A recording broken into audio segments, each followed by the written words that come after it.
স্বাগতম applied agro চ্যানেলে। প্রুনিংয়ের পর গাছের দারুণ ফ্লাস এসেছিল, কিন্তু হঠাৎ থেকে একটি ডাল শুকিয়ে যাচ্ছে। আজকের ভিডিওতে আমরা দেখব এটা কেন হয়, কোথায় ভুল হয়, আর কি করলে এই সমস্যা এড়ানো যায়, বিশেষ করে ওয়েস্ট বেঙ্গল ও বাংলাদেশের শীতকালে। অনেকে ভাবেন ফাঙ্গিসাইড দিয়েছি, সার দিয়েছি, তবুও কেন গাছ মরছে। আসলে এটা কোনো একটিমাত্র রোগ নয়, এটা একটা সিজনাল ফিজিওলজিক্যাল স্ট্রেস। এটি প্রুনিংয়ের পরবর্তী অবস্থা। গাছে বেশ ডালপালা আমরা দেখতে পাচ্ছি। ডক্টর সৌমিত্র আমাদের জানিয়েছেন গাছগুলি ডিসেম্বরের 16 তারিখ প্রুনিং করেছেন, ফাঙ্গিসাইডও দিয়েছেন এবং 10-12 দিন পর্যন্ত দিনে 3-4 বার জল স্প্রে করতেন। আমরা এখন কারণ খুঁজব ফাঙ্গিসাইড দেওয়ার পরেও কেন গাছ মারা যাচ্ছে। প্রথম কারণ, ডিসেম্বরে প্রুনিং। ডিসেম্বরে ওয়েস্ট বেঙ্গলে প্রুনিং করলে রাতে ঠান্ডা ও কুয়াশায় নতুন বের হওয়া ডাল খুব নরম থাকে, এগুলো সবচেয়ে আগে স্ট্রেস নেয়।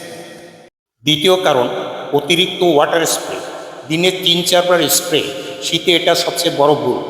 পাতা ভিজে থাকলে কোল্ড প্লাস হিউমিডিটি মিলে সেল ড্যামেজ হয়। তৃতীয় কারণ, রুট শুট ইমব্যালেন্স।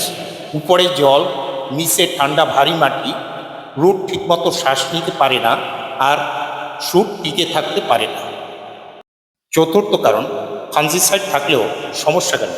ফাঙ্গিসাইড রোগ আটকায়, কিন্তু ফিজিওলজিক্যাল স্ট্রেস আটকাতে পারে না। এখন করণীয়: কারেক্টিভ প্রুনিং। সব শুকনো ডাল গ্রিন টিস্যু পর্যন্ত কাটুন। কাটার জায়গায় কভার ফাঙ্গিসাইড বা বার্দু পেস্ট দিন। Step 2, soil care. টবের শক্ত মাটি সরিয়ে দিন। ভালো ড্রেনেজ ও এরিয়েশন সবচেয়ে জরুরি। Step 3, winter watering rule. Spray বন্ধ। মাটি শুষ্ক থাকলে সকালে একবার ডিপ ওয়াটারিং, এটাই নিয়ম। Step 4, recovery feeding. 7 থেকে 10 দিনে একবার সিউইড বা হিউমিক অ্যাসিড, 15 দিন পর লো নাইট্রোজেন ব্যালেন্সড ফিড দিন। ফিউচার লেসন: প্রুনিং মানি হেভি ফিডিং বা হেভি ওয়াটারিং নয়। সিজন বুঝে যত্ন নিলেই গোলাপ গাছ সুস্থ থাকবে। ভিডিওটা কাজে লাগলে শেয়ার করুন, কারণ একটা গাছ বাঁচানো মানে শুধু ফুল না, একটা শেখা। ধন্যবাদ।